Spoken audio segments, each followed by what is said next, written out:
বন্ধুরা, তোমরা কেমন আছো? আজকে তোমাদের আমি দেখাবো রসবড়া করে। দেখো, একটা ডেকচিতে আমি জল দিচ্ছি। এই বড় বাটিটার 1.5 বাটি জল দিয়ে দিলাম। গ্যাসটা ধরিয়ে দিয়েছি। এবার জলটা একটু গরম হতে দিয়েছি। গরম হয়ে গেছে। এবার এই বাটির 1 বাটি চিনি দিয়ে দিলাম। চিনিটা দিয়ে আমি একটু ভালো করে নাড়িয়ে দিচ্ছি। নাড়িয়ে দিয়ে এবার আমি, আমার ঘরে ছিল খেজুরের গুড়ের পাটালি, সেই পাটালি দিয়ে দিলাম। কারণ রস তো পাওয়া যায় না, এই পাটালি দিয়েই চিনির এই রসটা করে, মানে এই রসটা করে নিতে হয়। দেখো, বেশ সুন্দর ফুটে উঠেছে। একদম রসের মতন করে নিতে হবে। আর মিষ্টিটা একটু বেশি দিতে হবে। দেখো, চিনির রসটা আমার হয়ে গেছে। এবার এই যে আমি 200 বিউলির ডাল রাত্রে ভিজিয়ে রেখেছিলাম, ভালো করে ধুয়ে নিয়েছি। এবার আমি এই বিউলির ডালটাকে পেস্ট করে নেব। তার জন্য একটা মিক্সিং জার নিয়ে নিলাম। এই জারের মধ্যে আমি ডালটাকে সেঁকে সেঁকে তুলে দেব। বেশি জল শুদ্ধ দিলে হবে না, কারণ বেশি নরম হয়ে গেলে বড়াটা ভালো হবে না। দেখো, আমি ডালগুলো জারের মধ্যে দিয়ে দিচ্ছি। জারের মধ্যে সব ডালটা আমি দিয়ে দিলাম। ডালটা আমার দেয়া হয়ে গেছে। এবার মুখটা আটকে এটা পেস্ট করে নেব। আমি এটা দেখো একটা সুন্দর মিহি পেস্ট করে নিয়েছি। পেস্টটা এবার আমি একটা বোলের মধ্যে ঢেলে নেব। পেস্টটা আমি এই বোলের মধ্যে ঢেলে নিচ্ছি।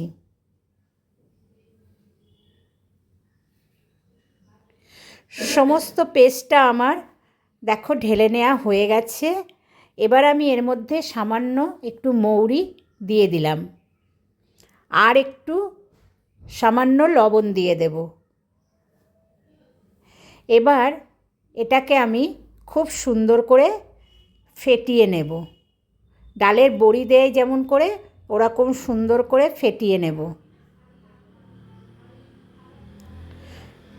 প্রায় 5-7 মিনিট ধরে ফেটিয়ে নিতে হবে।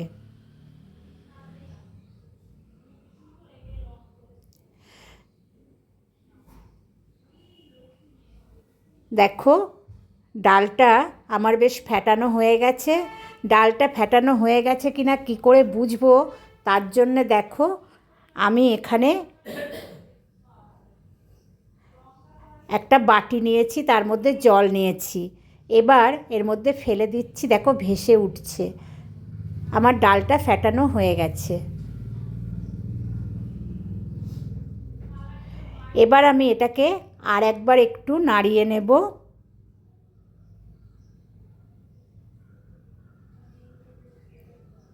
দেখো, বেশ ভালো করে আর একবার একটু ফেটিয়ে নিলাম।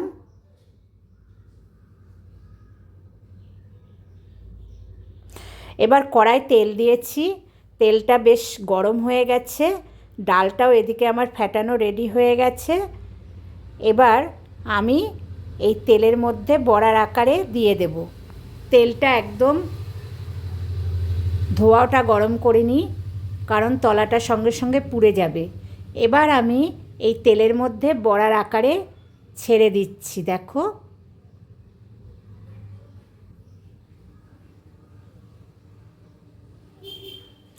এভাবে আমি কতকগুলো দিয়ে দিলাম।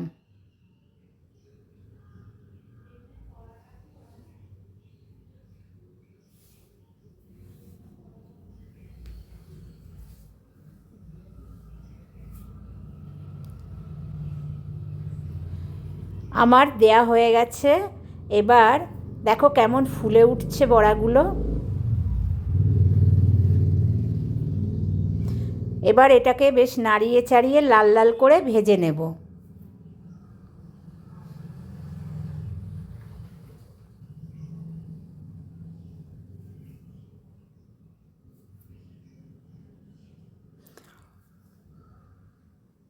দেখো, বেশ লাল লাল করে ভেজে নেওয়া হয়ে গেছে। একটু ভালো করে আবার নাড়িয়ে নেব। নিয়ে এগুলোকে আমি একটা পাত্রে এবার তুলে নেব।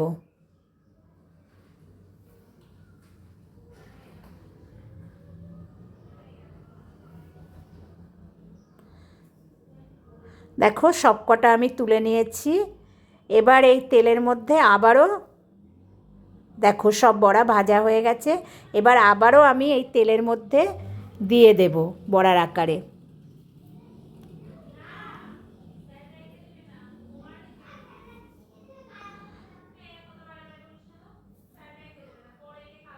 দেখো সব আমি বড়ার আকারে বেশ দিয়ে দিয়েছি। এগুলো পরে ভেজে তুলে নিচ্ছি। আগে যেটা ভেজে রেখেছিলাম ওটা আমি রসের মধ্যে ঢেলে দিলাম, দিয়ে একটু রসের মধ্যে নাড়িয়ে চাড়িয়ে দেব।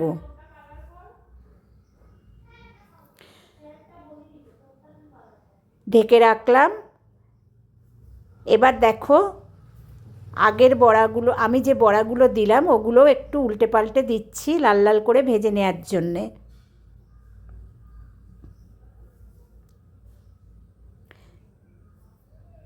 দেখো বেশ উল্টে পাল্টে দিয়েছি।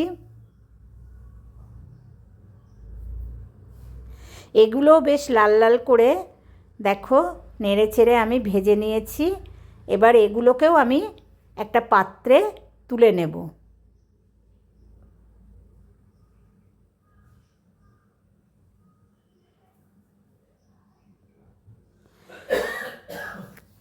এবার এগুলোকেও আবার আমি রসের মধ্যে দিয়ে দিচ্ছি। এইভাবে দেখো আমি সব বড়াগুলো ভেজে রসের মধ্যে সব বড়াগুলো দিয়ে দিলাম। এবার এটাকে আমি আধ ঘন্টা মতন ঢাকা চাপা দিয়ে রেখে দেব, তারপরে তোমাদের সার্ভ করে দেখাবো। দেখো কি সুন্দর সব ফুলে উঠেছে রসবড়াগুলো। আর এবার তোমাদের আমি প্লেটে রেখে কেটে দেখাবো কেমন নরম হয়েছে।